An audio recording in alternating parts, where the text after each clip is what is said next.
So a quick look at this from the Pythagorean theorem. We get that that's a 5. And with that, now we're in the position to find the value of all 6 trigonometric functions. Let's start out with the sine of theta. So the sine of theta is going to be the opposite over the hypotenuse, so 3/5. Cosine of theta, 4/5. Tangent of theta is going to be the opposite over the hypotenuse, right? Or it's going to be opposite over the adjacent, so 3/4. You could also do sine divided by cosine. The 5s would cancel, and you'd still end up with 3/4. Let's work with the reciprocal functions now. So the cotangent of theta is going to be 4/3. The secant of theta, 5/4. And the cosecant of theta, 5/3. So just the reciprocals of all those. But now I want to do something a little bit different here. This angle is understood to be a right angle. Now what do we know about the interior angles of a triangle? They always add up to 180. So if this is 90, the remaining 2 angles add up to 90. They're called complementary angles. If 2 angles add up to 90, they're complementary. If they add up to 180, then they're supplementary. I know that this has to be the difference between theta and 90, so I'll call it pi over 2 minus theta. And let's take a look at a few values here. For instance, the cosine of pi over 2 minus theta. Well, the cosine is going to be the adjacent over the hypotenuse, right? Now from this angle, what's the adjacent side? What's its measure going to have? Yeah, the adjacent side has a length of 3. So 3 over the hypotenuse would be 3/5. What else is going to be true? Well, let's take a look at the sine of this angle. So the sine is the opposite over the hypotenuse. From the perspective of this angle, what's the length of the opposite side? 4. So it's going to be 4/5. So it's going to be the sine of pi over 2 minus theta. Do you see a little bit of a pattern here? Can you make a prediction down here? What am I going to write next? Well, that's kind of what I have here already is tangent. Cotangent of pi over 2 minus theta. And of course over here would be the tangent of pi over 2 minus theta. And let's finish this off going all the way down. What do you think is going to be the opposite of this one? What do you think is going to be, it's actually the fancy term is the cofunction of the secant. Close. Well, it's going to be pi over 2 minus theta cosecant. Good. Cosecant. And likewise, this one's going to be the secant of pi over 2 minus theta. So these are all cofunction identities.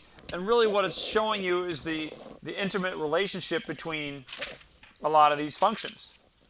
That if you were to take a look at, for instance, the tangent of 12 degrees would be the same thing as the cotangent of 78 degrees.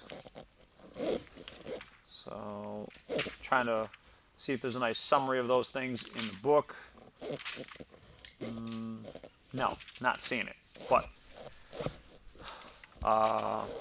here it is. Here's all your identities, your cofunction identities. You don't have to necessarily pay attention to this part right here. Sine is cofunction with the cosine. Cosine likewise with the sine.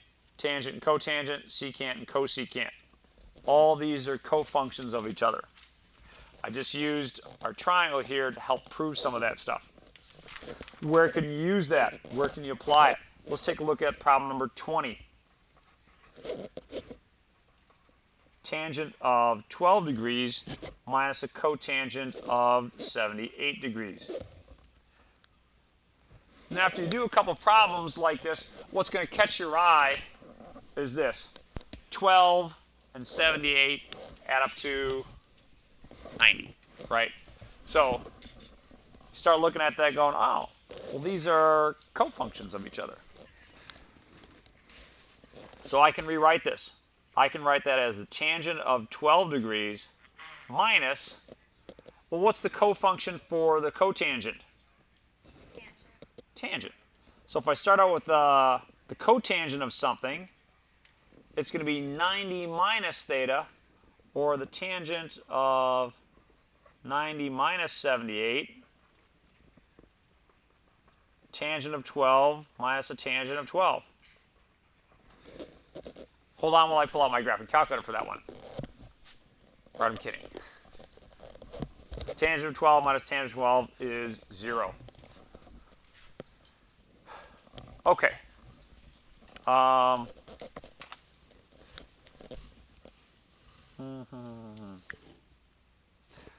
Let's take a look at problem number 24.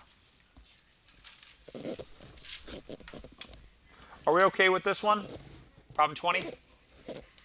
All right, so let me come up here and try problem number 24.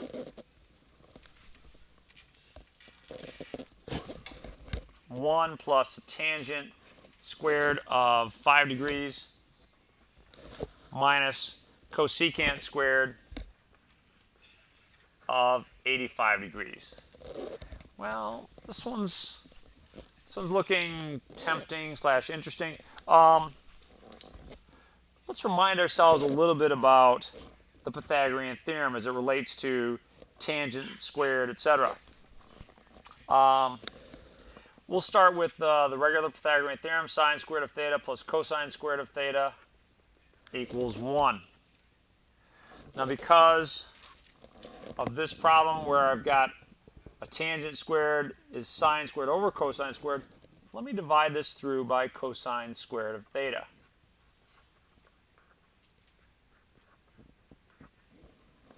And that gives me tangent squared of theta plus 1 equals secant squared of theta. Okay, that looks handy to have around. Now, when I start looking at this to try and play with it, I realize I've got a 1 plus tangent squared, but instead of a secant squared, I got a cosecant squared. But the cosecant is 85 degrees. What can I replace that with? Yeah, 90 minus 85, right? It's going to be the secant squared.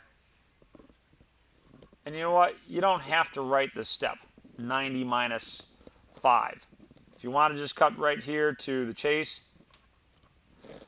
secant squared of, let's see, that should be 85. Sorry, 90 minus 85 would be 5. If you want to cut from here to here, that's fine. I don't really want to see that step. Now we're almost there. Let's think. If we look at what we have here and what we have here, let's mix things up a little bit. I'd like an expression for tangent squared minus secant squared. So let's see if we can't rearrange this. If I move the secant squared to the other side, I get tangent squared of theta minus secant squared of theta equals, move this to the other side equals -1. What's that telling me about this whole expression then? Yeah, equals -1. So the whole thing turns into a 0. Yay. All right, so that's a little bit of a diversion in terms of the big work in our section here. Vivek? Can we write 1 plus 10 squared 5 to 6 squared 5? Like, You could have converted this to say let's see, it'd be the cotangent of 85. Sure.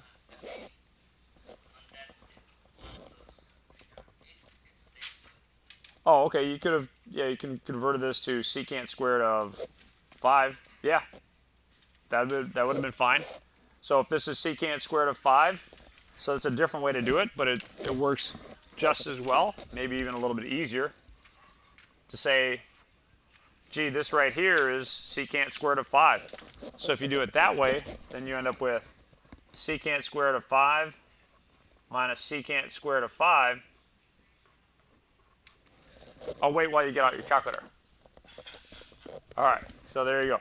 Still get 0. So yes, the answer is 0. You certainly could do it that way.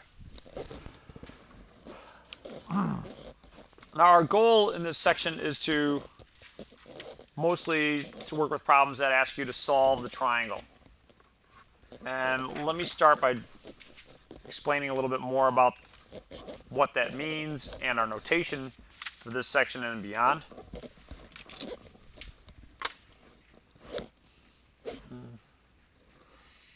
So let me just draw a nice right triangle.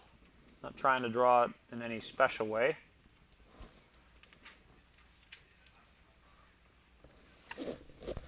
Now the book might use lowercase letters and uppercase letters. For myself, I'm going to use Greek letters and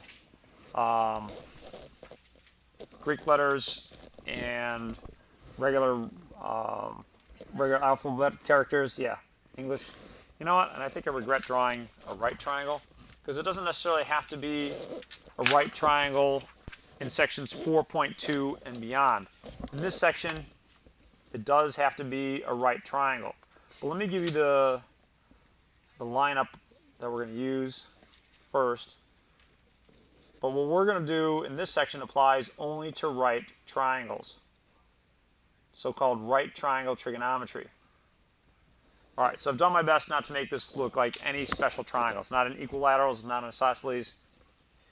Our angles would be alpha, beta, and gamma.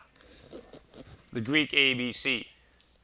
Now, across from each of these angles, you're going to have corresponding regular letters. So across from alpha, you're going to have side A. And across from beta, you're going to have side B. Across from gamma, you're going to have side C. So always these angles and opposite side pairs are going to go together. Our goal in working with these problems is to find all the angles and all the sides so that we know all the information about the triangle. And the cool thing is that you only need to know 3 pieces of information to solve for the other 3 pieces of information. It's going to take us a little while to get there. A lot of work in chapter 4, but we will get there. All right, so let's see an example of that.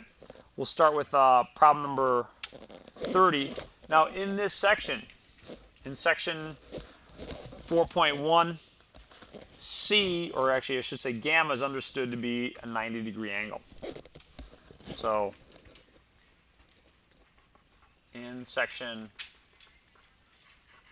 4.1, gamma equals 90 degrees. It's just kind of a given. We're working with right triangles here. So in problem number 30, they tell us B equals 4 and beta equals 10 degrees. Let's write down what we know and what we don't know. So I'm going to use lowercase here, A, B, and C. These are our sides. B was 4. Gamma is understood to be 90. Beta was 10. Now that actually tells us one of our unknowns here, right? If beta is 10, what does alpha have to be? 80, right? So that the whole thing totals up to 180. Let's draw it. Let's draw ourselves this triangle. It doesn't have to really be to scale. In fact, it can be really crappily drawn to scale. It won't matter, just as long as the sides and relevant angles are labeled correctly. So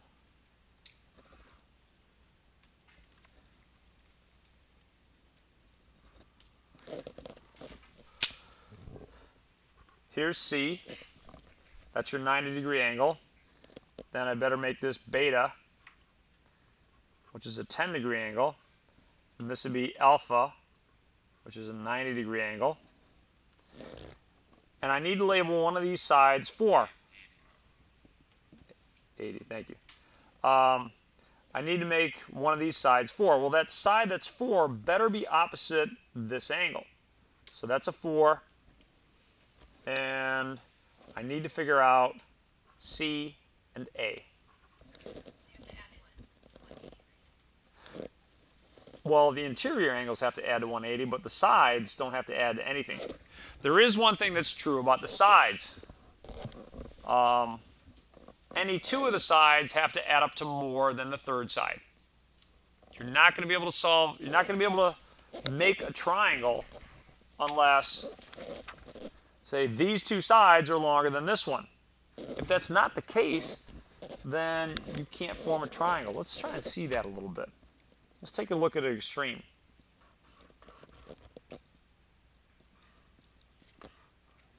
Suppose I have sides A and B of this length and this length. If I put them together, if I had a third side of length C that was equal to these in length, if it equaled these, is there any way that I could form a triangle if this is just long enough to match C? No. These two have to be longer than this one. Always. If that's not the case, then you're not going to be able to form a triangle. How are we going to solve for, say, A here? Well, question. There's quite a lot of ways you could do this. Let's pick something. Let's pick something that involves a known angle, a known side, and an unknown side. So one of our trigonometric functions. We can do tangent, or we could solve for C if we use the sine. Well, let's go with your first one. Let's take the tangent. Tangent of 10 degrees. So going back to something we've dealt with quite a lot. SOHCAHTOA. All right, I expect that the people will be writing that on their test somewhat frequently from here on out. What do you know about the tangent?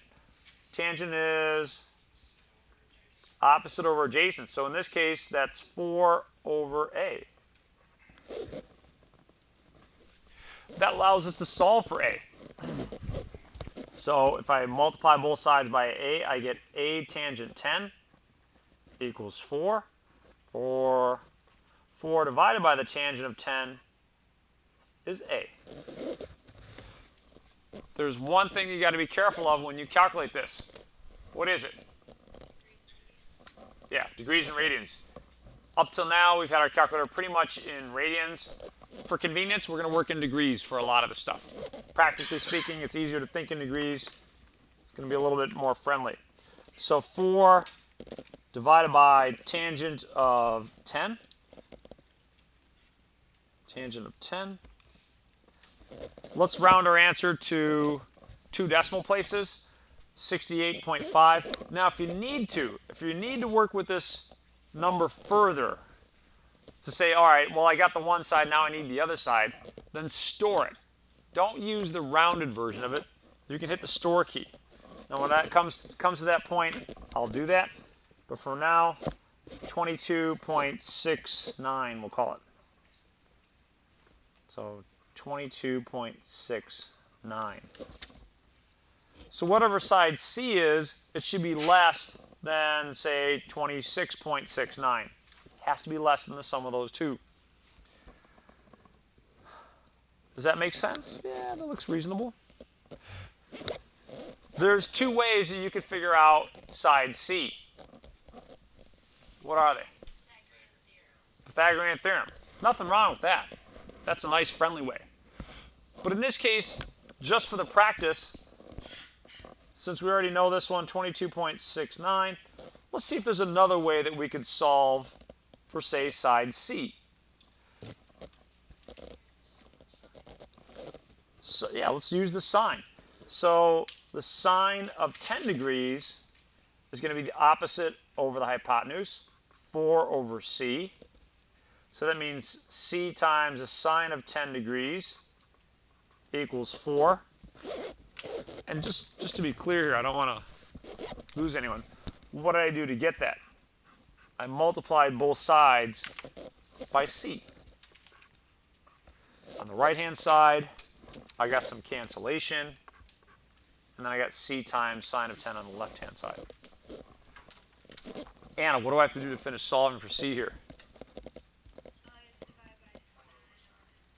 Good. Yeah, divide by sine of 10. So c is 4 divided by the sine of 10. All right, let's see what that is. C, 4 divided by sine of 10. 23 point something, 035. 23.04, we'll call it. Now that makes sense. The hypotenuse has to be the longest side here, and it is by a little bit, not by a lot, but hey, it doesn't have to be the biggest by a lot. It just has to be the biggest, the longest. Okay. How are we looking with that first one, number 30? This is what we're going to do with all of our problems, is try and solve these sides. Solve for the sides and, solve for the angles. What's nice here is that you know that one of the angles is 90 degrees. We'll change that up soon enough.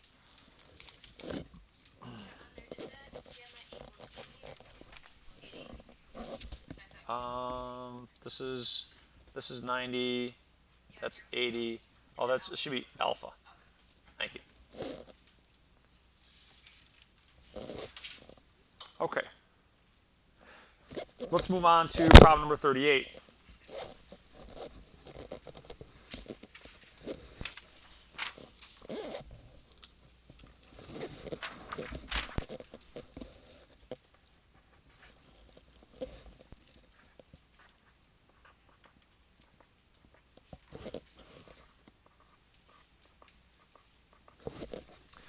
So let's see what's given in 38. We've got C is 10, and then A is 40. This is understood to be 90, and that's it.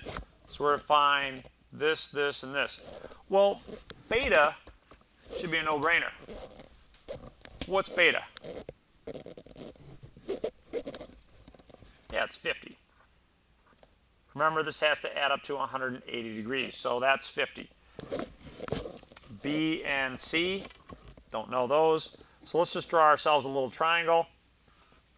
And the triangle is just for something to look at. It's not necessarily supposed to be drawn to scale. What has to be right is opposite sides and angles have to go together. So opposite this, I have to have the 10. 10 is your hypotenuse.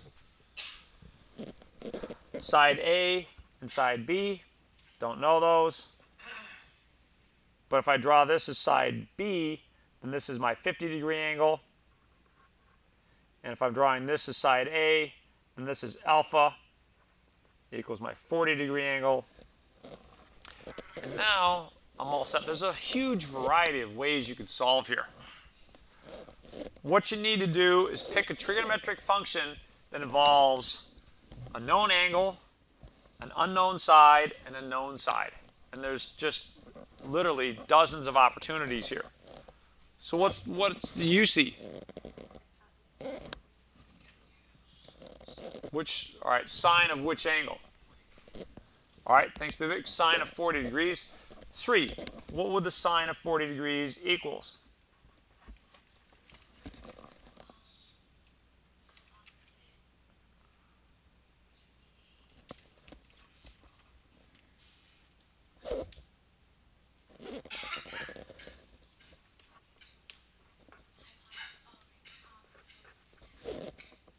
Yeah, so opposite over hypotenuse, so A over 10. And then this is nice. Just multiply both sides by 10, right? Sine of 40 times 10 is A.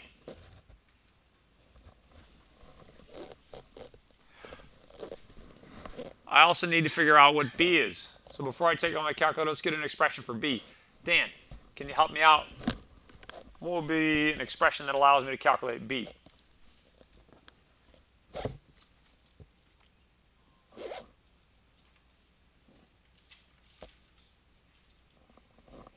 Start by picking an angle. 40 or 50? 50. Okay, so we're going to choose 50. Now, if I want to pick a known side and an unknown side, from the point of view of 50, what are these sides called? That would be the opposite side and then the hypotenuse. So what trigonometric function is that?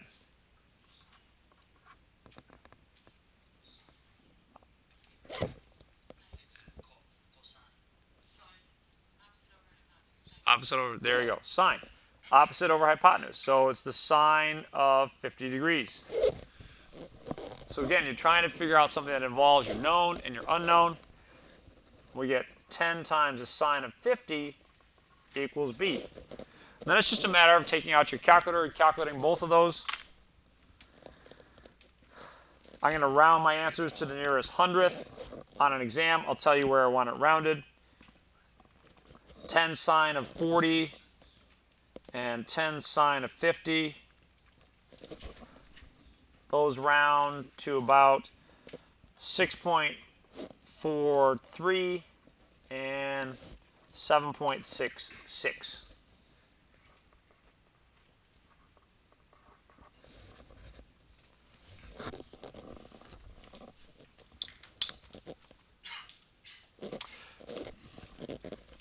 Let's try another one before we do some applications.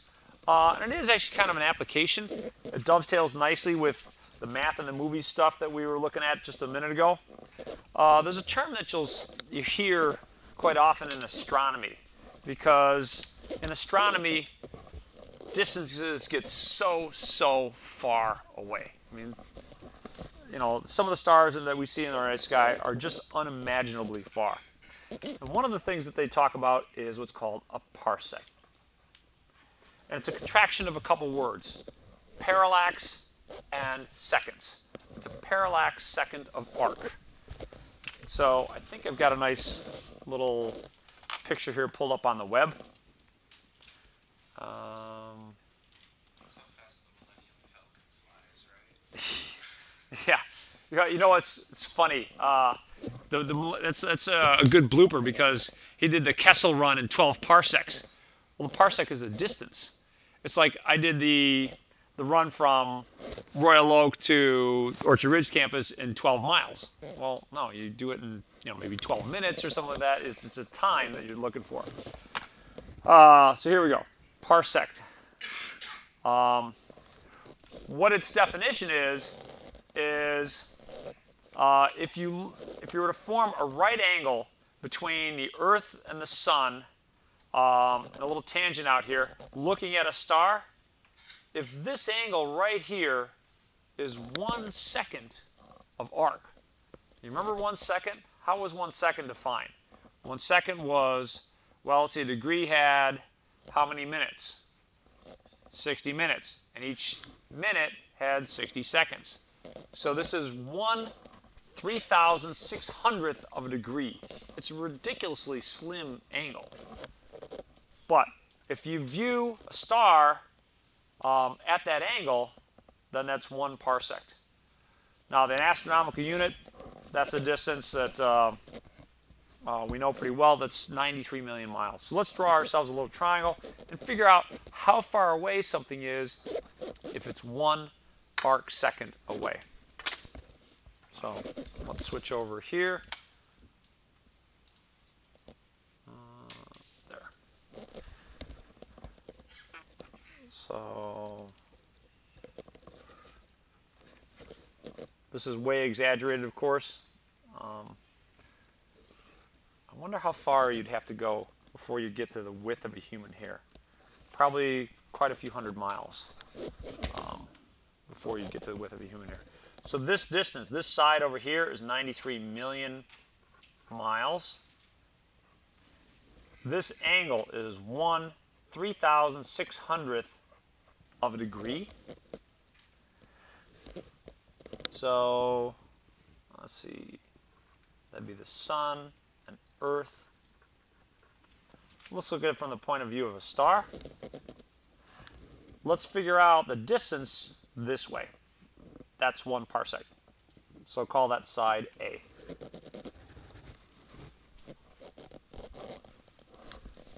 So what do I have to do to involve this known angle, this side, and this side? Tangent, right? If you're taking a look at it from the perspective of the star, this is 1/3600th of a degree. Opposite of that is the 93 million miles. This would be the adjacent side. Opposite over adjacent is the tangent. So I'm going to use a tangent here. Jamel, can you help me set up this? If I set it up with a tangent, what would it look like?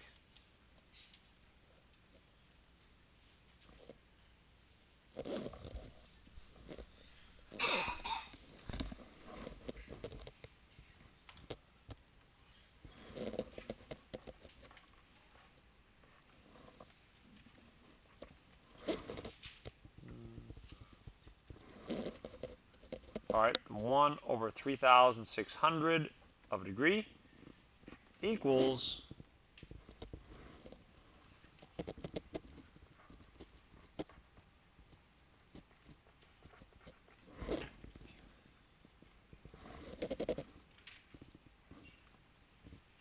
Bianca, some help?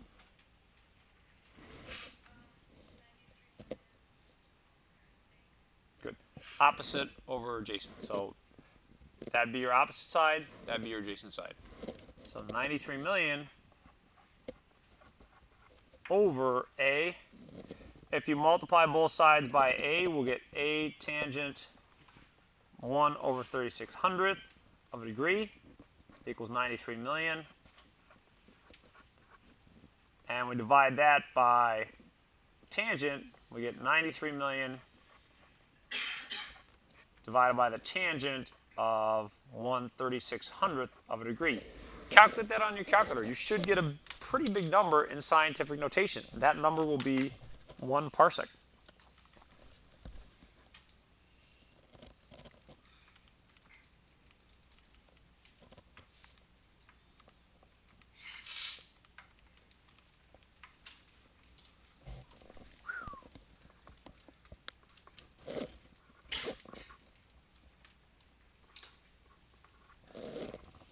Now I'm getting this off of my calculator, 1.918 E13. Let's just make sure I got enough zeros. Yes, 6 zeros.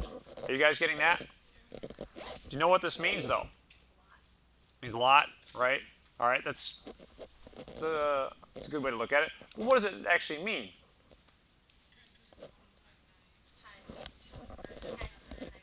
Good, 1.918. You better not put a negative there.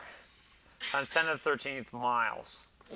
That's a long, long, long ways. Yeah, I think it's a little over 3 light years. Not sure, but it's a long ways. Okay, are you starting to get the feel for what we're doing with these right triangle problems? Because we're going to start moving into a couple application problems. Yes, sir.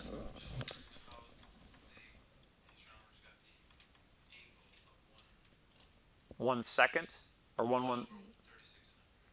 Oh, well, it was a definition. They said, okay, let's just take the slimmest angle that we have a convenient unit for, which is 1 second. So that has a nice definition. And then they said, all right, well, we know this distance, and they just defined it that way. So. How do they know how long a light year is? A light year, well, the speed of light travels at 186,000 miles per second. So times 365.25 days per year times 24 hours in a day times 3,600 seconds, you're going to get a little less than 6 trillion miles in 1 light year. So our nearest star is over 4 light years away. So if you could travel this fast, it would take you 4 years to get to the nearest star. So The it's, star still lit up. well, the interesting thing is that because it takes light so long to travel these vast distances, you know, even the sun, at a mere 93 million miles, the sunlight that we see is 8 minutes old. So if the sun exploded now, I'd still have time to finish my lecture, which is comforting. You're gonna be done at 8 minutes. It wasn't a promise. All right. A little bit of terminology here as we move into some of the applied problems.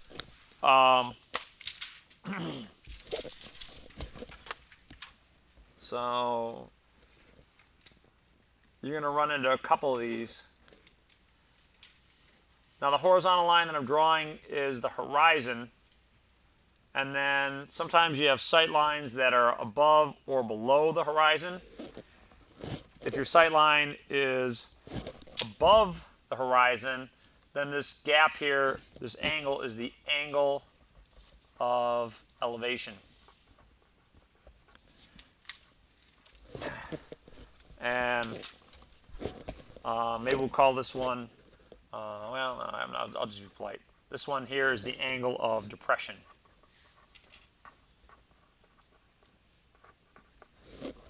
Okay.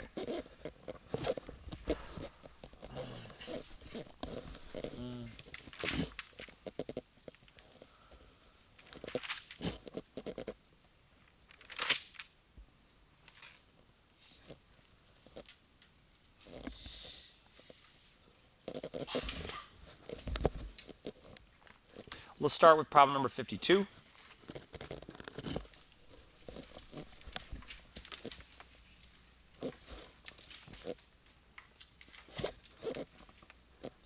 So the person in a small boat offshore from a vertical cliff known to be 100 feet high takes a sighting from the top of the cliff. If the angle of elevation is found to be 25 degrees, how far offshore is the boat? All right, we're going to ignore that the boat is actually floating above the water, or that the line of sight would probably be a few feet above the water. We're going to assume that he jumped in and took his sighting from lake level. Let's draw ourselves a picture. Number 52.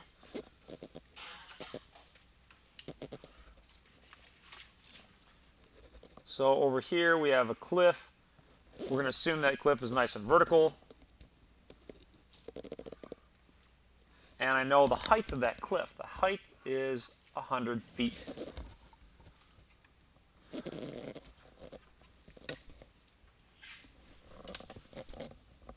Giving ourselves a nice right angle here. What else can I label in terms of my triangle? Yeah, this one right here. That's 25 degrees. Call that A, call that C. What side am I looking for? Am I looking for A or am I looking for C? I'd say A. You're looking how far it is to the shore, not how far you'd have to climb on a rope up to the top. All right, so if we're trying to solve for A, figure out a trigonometric function that involves your known angle, your known side, and your unknown side. And there's probably a couple ways you could work that, especially if you said, oh, okay, well, I know this one, that's going to be, what, 65 degrees, right? So if you count that, boy, then your options really open up. But let's just work with the 25. Yeah, I've got to vote for tangent. Tangent of 25. Tangent of 25, Vivek, what would that be? 100 over A. If you multiply both sides by A and then divide by tangent of 25, you'll get A is 100 over tangent of 25.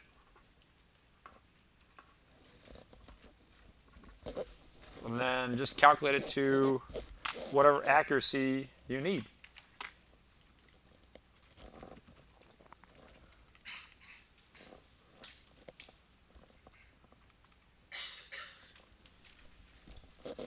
So 214.45 degrees. Or not degrees. Units would be feet. Okay.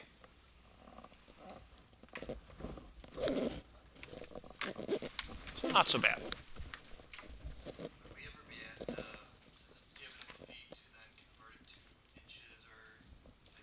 If I wanted that, I'd give you like the conversions and stuff like that. If I gave you a problem in meters and I want it in feet, I'd give you the conversions. Probably not though. I'll probably stick with whatever units there. But by the way, I think the U.S. and one other country in the world uses feet. Liberia. Liberia. Yeah. Does anyone know where Liberia is? All right. Yeah. All right. Let's try a couple more here. No, it's not. I don't think it is. Yeah, it's in Africa. A lot of I think a lot of cruise ships have Liberian flags. It's the Western British Trading Company. That's where we Could be. get the flag from. East British Trading Company. East British. It's a walking fountain of knowledge. I got one. Hopefully use this information. All right. Soda. She didn't come up with the design. No, she put the stars in it. It used to have Union instead of the Okay. All right. We'll get a history credit after we're done with this too. History and geography. Why is this? All right. We have to make this the last problem because I don't know what's going wrong with this here. But here's our problem. Wait, 58. Security camera in a neighborhood bank is mounted 9 feet on a wall above the floor. What angle of depression should be used if the camera is to be directed at a spot 6 feet above the floor and 12 feet from the wall? All right, I know there's a lot of stuff going on here. Let's see if we can't figure out what it all means.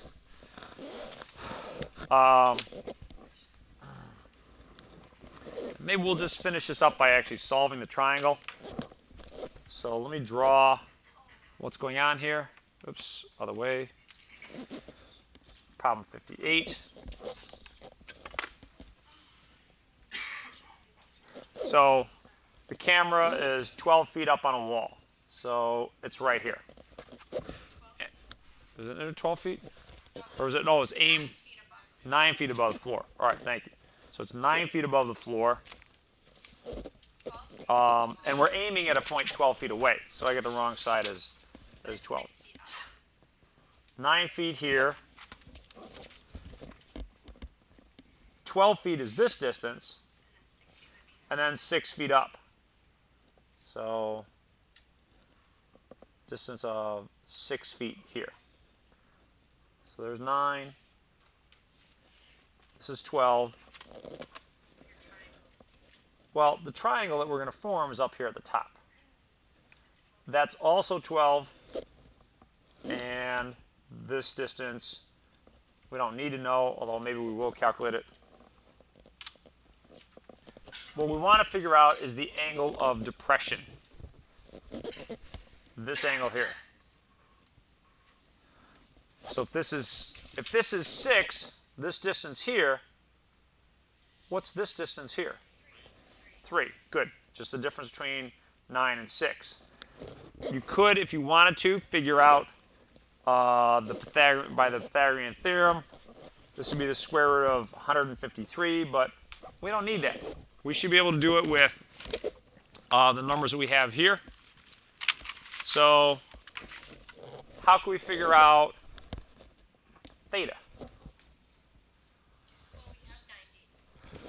All right, this is a 90-degree angle. Good. So if it wasn't a 90-degree angle, then we couldn't set up something using opposite over hypotenuse or opposite over adjacent, etc.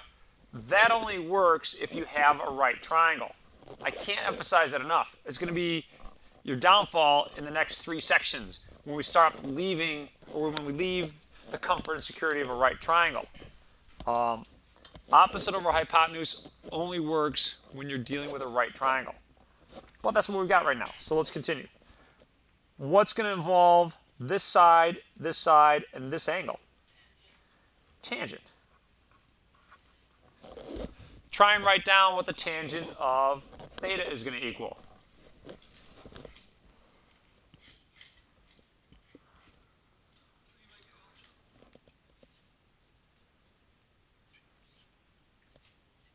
Derek, do you agree? What's the tangent of theta going to equal? It's going to be 3 over 12. So let's go back here. SOHCAHTOA. Tangent is opposite over adjacent. So from the point of view of theta, that's the opposite side, that's the adjacent side. 3 over 12. Tangent of theta is 1/4. But I don't want to know the tangent of theta. I want to know what theta is. How do I solve for theta? Charbel? What's that? Beautiful. If you take the inverse tangent of 1/4, you're going to get theta. And it should be around 14 something.